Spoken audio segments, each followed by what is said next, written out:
Achieving a black belt in Taekwondo, it takes a long time. It's pretty much inevitable that during that process, at some point, your child is not going to want to come to class. Now, kids are searching for all sorts of different things that they may or may not be into. They're trying to figure out who they are. So, how do we know when it's okay for them to quit and move on to something that might be a better fit for them?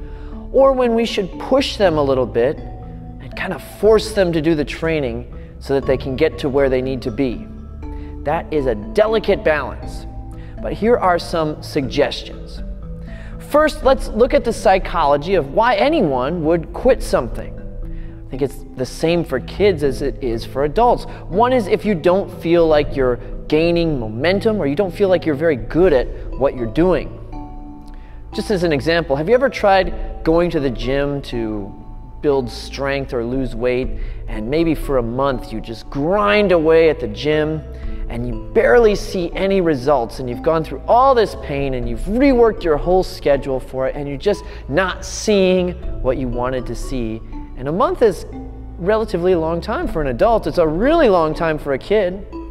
And then you get discouraged and you stop going. Well, the same thing is true for kids in Taekwondo. If they stay stuck at the same belt for too long because they're not learning the material they need to, often they're just not coming to enough classes to get what they need, and they see their other students, their peers, moving up faster than they are. That can be discouraging. They'll feel stuck and they'll feel like they're not very good at Taekwondo, and that's one reason they may want to quit, is just not feeling like they're progressing. Physical attributes take a long time to build. So the creators of a lot of the traditional martial arts were very clever to institute the belt system. You can see some of the belts behind me. The belts give short-term goals to students to work toward. And actually in our system, you can get belts faster in the beginning, so it helps create that sense of momentum for a new student. It helps them feel like they're progressing through the system. And then the physical attributes will slowly build on top of that. Another reason children might want to quit their Taekwondo training is they're afraid of something. Now, it could be that they're afraid of taking the next belt test, that there's something from a curriculum standpoint that they're having a hard time learning, and they're afraid to take a belt test because they don't want to mess up on that particular item. If that's the case, talk to the instructors at your school, and I'm sure they'd be happy to help your child work through that. Another thing that might scare them is the sparring. Contact sparring is a pretty big part of most Taekwondo schools. At our school here, we start the students at about 6 months or purple belt in contact sparring. And I require them to do it to move up in rank from that point forward. And for a lot of people, contact sparring can be scared. Frankly, you're just not very good at it for the first few months. It takes a lot of getting hit and learning to move in a reflexive manner. It's not something that you can kind of intellectually know. You have to build the reflexes. So for a few months at least, you have to be the bottom person on the rung when it comes to sparring. And if you're smaller, it can take even longer to build those skills. So that can be a little bit discouraging, as students might feel like they're just not doing very well in sparring. And that can be the case whether they're getting hurt or not. Now, they don't necessarily need to be getting injured to be afraid of sparring. It's just a feeling of inadequacy. Even a controlled kick to the head can feel really unusual from the standpoint of your pride. So those are the two big reasons I see from a psychological standpoint that cause students to want to quit. Now, it is possible that Taekwondo just isn't a good fit for your child.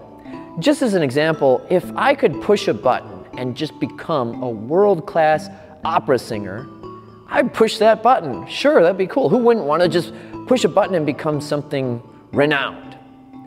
But I wouldn't want to put 10,000 hours into trying to become a world-class opera singer, nor do I think I have the natural vocal talent to do so. So in an instance like that, maybe I'm a child and I'm interested in something like singing, and then I discover through the practice that I just don't like doing what it takes to become a good singer. And that's okay. So here's what I recommend.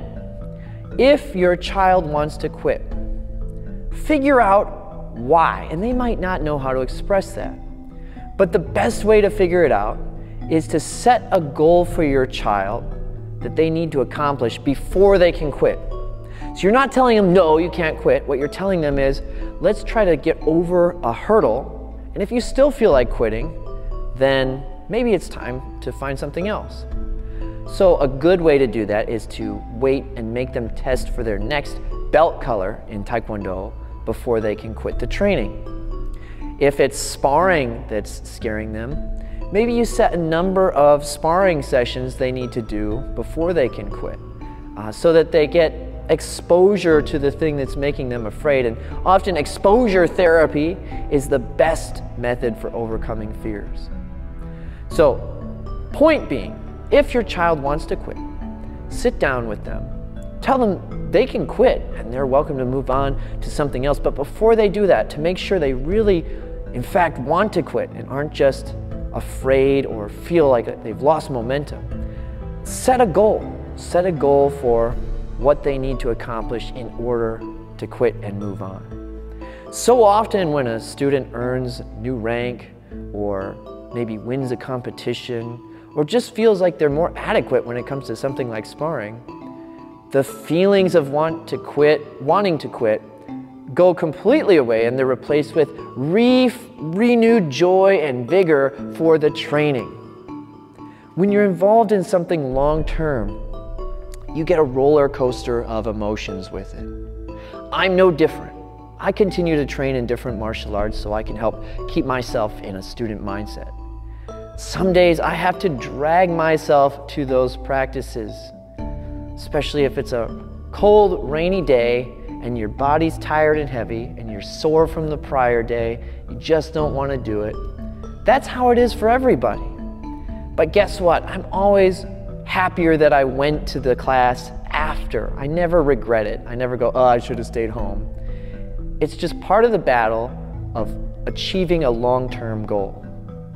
And so we want to, as guides, as parents and coaches, help children understand the value of disciplined practice, also letting them know that they can move on and decide to do something different, assuming that it's not a lack of discipline or fear that's preventing them from achieving their goals. Hope that was helpful, and I hope that you and your child continue to have a great experience with Taekwondo. And even if they do decide to stop, I hope that the lessons found in Taekwondo training stay with them for a lifetime.